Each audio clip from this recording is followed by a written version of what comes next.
1 сентября средний взвешенный курс таджикского сомони к доллару США составил 10,24 сомони за 1 доллар. Курс сомони к рублю составил 0,16 сомони за 1 рубль. Курс сомони к евро составил 10,25 сомони за 1 евро. Средние курсы продажи наличной иностранной валюты в кредитных организациях Таджикистана составляют 1 доллар США от 10,15 до 10,20 сомони, 1 евро от 10,20 до 10,25 сомони, 1 российский рубль от 0,1640 до 0,1685 сомони. Мировые цены на нефть в первый день осени снова снижаются, в то время как инвесторы оценивают ряд факторов, влияющих на спрос и предложение этого вида сырья. Нефть марки Brent опускается до 95,03 доллара за баррель, марки ВТИ находятся на уровне 88 долларов 94 цента за баррель. Стоимость золота сегодня продолжает снижение последних дней, чему способствует рост доходности госбондов США и составляет 1713 долларов 70 центов за тройскую унцию. Таджикистан представил Японии свои инвестиционные возможности. Презентацию слушали представители около 100 японских компаний. 31 августа по инициативе посольства Таджикистана в Японии в сотрудничестве с Госкоминвестом и Офисом по содействию инвестициям и технологиям ООН по промышленному развитию состоялся вебинар о инвестиционных возможностях Таджикистана. Посол Мирза Шариф Джалолов начал вебинар со вступительной речью. Затем представитель Госкоминвеста презентовал инвестиционные возможности Таджикистана. О своей деятельности в Таджикистане также рассказал представитель японского агентства по международному сотрудничеству и представитель совместного таджикско-японского предприятия «Авалин». В вебинаре приняли участие представители около 100 корпораций, крупных предприятий и инвестиционных кругов Японии. Объем товарооборота Таджикистана со странами СНГ по итогам 7 месяцев текущего года увеличился на 31% или на 495,7 миллионов долларов по сравнению с аналогичным периодом прошлого года. По данным Таможенной службы республики, всего товарооборот между Таджикистаном и странами Содружества независимых государств за этот период составил 2 миллиарда 95 миллионов 400 тысяч долларов, то есть на страны СНГ приходится 57% от общего объема торгового оборота страны.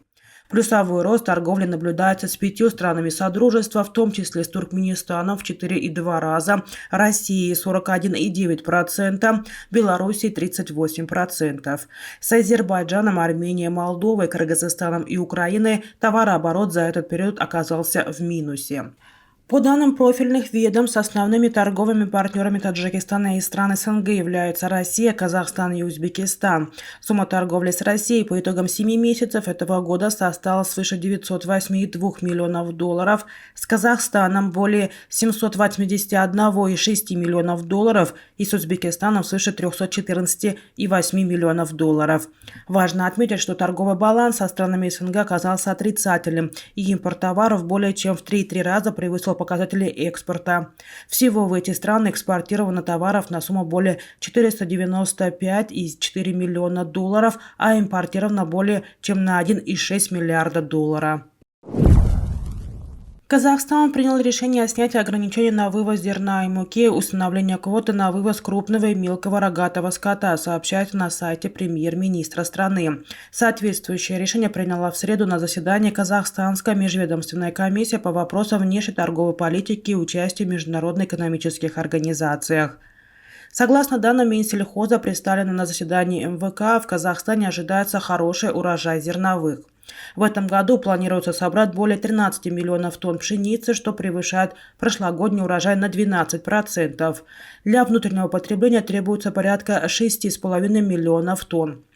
По итогам всестороннего обсуждения целесообразности снятия количественных ограничений, то есть квот на вывоз пшеницы и маслины, муки пшеничной, было решение снять ограничения на вывоз зерна и муки с 10 сентября этого года, отмечается в сообщении. Как сообщалось ранее, данное ограничение вводилось приказом Минсельхоза на период с 8 июля по 30 сентября 2022 года. 12 сентября московская биржа начнет торги валютной пары узбекский сум, российский рубль. Об этом сообщается в пресс-релизе организатора торгов. Торги будут проходить на спот-рынке с расчетами сегодня и завтра. Помимо этого, участниками торгов и их клиентам будут доступны сделки Swap Overnight. Новая валютная пара расширит торговые возможности профессиональных участников рынка, их клиентов, физических и юридических лиц, в том числе субъектов внешнеэкономической деятельности, а также станет дополнительным стимулом развития расчетов национальных валютах для экономических субъектов обеих стран, отмечается в пресс-релизе Мосбиржи. О планах торговли на Мосбирже с узбекским сумом стало известно в мае. На это решение, как отмечалось тогда, повлияли западные санкции, снижение объемов торгов долларом и меры валютного контроля в России. Ранее российские СМИ писали, что Россия превратилась в обменник для валютных спекулянтов из Узбекистана. По их данным, узбекистанцы на рубли покупают узбекские суммы, затем меняют их на доллары, привозят в Российскую Федерацию и снова меняют на рубли. Прибыль от подобных операций может составлять до 6% всего за несколько дней.